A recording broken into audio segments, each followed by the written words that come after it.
Delimitation డీలా పునర్విభజన అప్పుడైనా లోక్సభలో బిల్లుకు బ్రేక్తో అంచనాలు తారుమారు. ఇక డీలిమిటేషన్ బిల్లు ఇప్పట్లో ఉండదు. ఇక మళ్ళీ 2031లోనే ఉంటుంది. అంటే 2031 అంటే 2034 ఎన్నికలకు అది మార్గం సుగమయ్యే అవకాశం అయితే కనబడుతుంది. డీలిమిటేషన్ అదేవిధంగా మహిళా బిల్లు ఈ పరిస్థితి.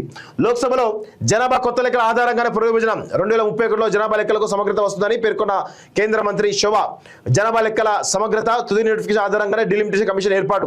ఆ నివేదికకు మరో 2.5 ఏళ్లు పట్టే అవకాశం. ఆ తర్వాతే మహిళా రిజర్వేషన్లు డీలిమిటేషన్ అంటూ చూస్తా ఉన్నాం. సో మరి ఇది ఎంతవరకు పోతుంది ఏంది 2031 తర్వాతనే అనేది చాలా స్పష్టంగా, అంటే చాలా మంది ఆశ వాళ్ళకు నిరాశ కలుగుతా ఉంది. లోక్సభలో డీలిమిటేషన్ బిల్లుకు బ్రేక్ పడిన నేపథ్యంలో నియోజకవర్గాల పునర్విభజన మరియు మహిళా రిజర్వేషన్ ఆగిపోయినట్టే కనబడుతూ ఉంది.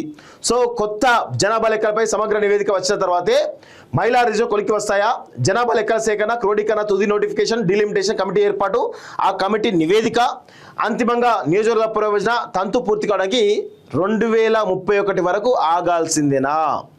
అప్పటిదాకా పాత డీలిమిటేషన్ మహిళా రిజర్వేషన్ లేనట్టేనా? అంటే ప్రస్తుత రాజకీయ పరిణామాలు, కేంద్ర కార్మిక ఉపాధి ఎంఎస్ఎంఈ శాఖల సహాయ మంత్రి శోభా కూడా ఇవే చేసిన వ్యాఖ్యలు దానికి కొంత ఊతమిస్తున్నట్టుగా చాలా స్పష్టంగా అర్థమవుతోంది. బట్టి అవును అనే సమాధానం వినిపిస్తున్నది. 106వ రాజ్యాంగ సవరణ ద్వారా తెచ్చినటువంటి నారీ శక్తి అభినయం 2023 ద్వారా మహిళలకు చట్టసభలో 33% రిజర్వేషన్ కల్పించే నిర్ణయం ఇప్పటికే ఖరారైపోయింది. అయితే ఈ సవరణ ఆమోదించినప్పుడు జనగణన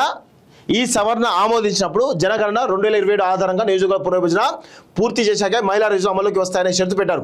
ఈ షరతు తొలగించే కోసమే ఇటీవల కేంద్ర ప్రభుత్వం మహిళా బిల్లు డీలిమిటేషన్ బిల్లుతో ముడిపెట్టి రాజ్యాంగ సవరణ చేయాలని భావించింది. అయితే బిల్లు లోక్సభలో వీగిపోవడంతో అనివార్యంగా కొత్త జనాభా లెక్కల ఆధారంగా మహిళా రిజర్వ్ నియోజకవర్గ పునర్విభజన చేయాల్సిన పరిస్థితి ఏర్పడింది. అయితే తొలి దశ జనాభా గణన ఇప్పటికే మొదలైంది. దేశవ్యాప్తంగా ఇది కొనసాగుతున్నది. రెండో దశ ప్రక్రియ 2027లో ప్రారంభమై మార్చి 31 నాటికి ముగుస్తుంది. ఈ 2 నెలల్లో ఎన్యూమరేటర్లు ఇంటింటికి తిరిగి జనాభా లెక్కలు సేకరిస్తారంటూ చూస్తున్నాం. సో చాలా మంది కూడా ఇది ఒక టెన్షన్ పడ్డది. ఇప్పుడు ఈ యొక్క డీలిమిటేషన్ అయితే నియోజకవర్గాలు పెరుగుతాయి, మేము పోటీ చేయొచ్చు కదా, లేదా మా భార్యలతో పోటీ చేయొచ్చు కదా, లేదా మా చెల్లెళ్ళు అక్కలు కుటుంబ సభ్యులతో కూడా పోటీ చేయొచ్చు కదా అని ఒక ఆలోచనతో చాలామంది కూడా ఆశావాహులు ఉండే.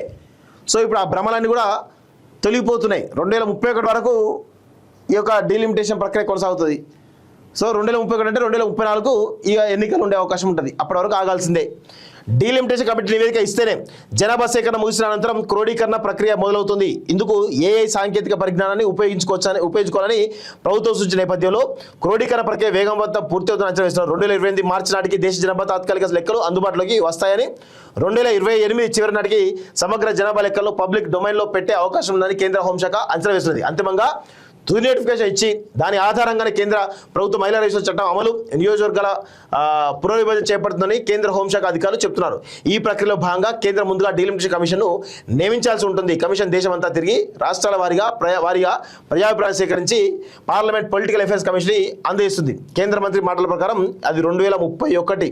అంటే చూడండి, జనగణనలో ఏ టెక్నాలజీ ఉపయోగించిన నేపథ్యంలో వేగం, ఖచ్చితత్వం ఎక్కువగా ఉంటుందని, గరిష్ట సమయం ఆదా అవుతుందని, ఎట్టి పరిస్థితుల్లో 2029 పార్లమెంట్ ఎన్నికల నాటికి మహిళా రిజర్వేషన్ నియోజకవర్గ పునర్విభజన పూర్తి అవుతుందని విశ్లేషకులు భావించారు. కానీ ఆదివారం హైదరాబాద్ వచ్చినటువంటి కేంద్ర మంత్రి 2031 నాటికి జనాభా లెక్కలపై సమగ్రత వస్తుందని వ్యాఖ్యానించారు. జనాభా లెక్కలతో పాటు కులగణన కూడా చేస్తున్నందున ఆ మేరకు సమయం పడుతుందని వివరించారు. ఆ మాటలను బట్టి పూర్తిస్థాయి జనాభా లెక్కలపై 2031లోనే సమగ్రమైన నివేదిక వస్తుంది. దాని తర్వాతనే నియోజకవర్గాల పునర్విభజన, మహిళా బిల్లు కూడా ఉండేటువంటి అవకాశం అయితే కనబడుతుంది. సో ఆశావాళ్ళు ఎవరైతున్నారో అందరూ కూడా ఆశలు వదులుకోండి, అయిపోతుంది, ఏముండదు.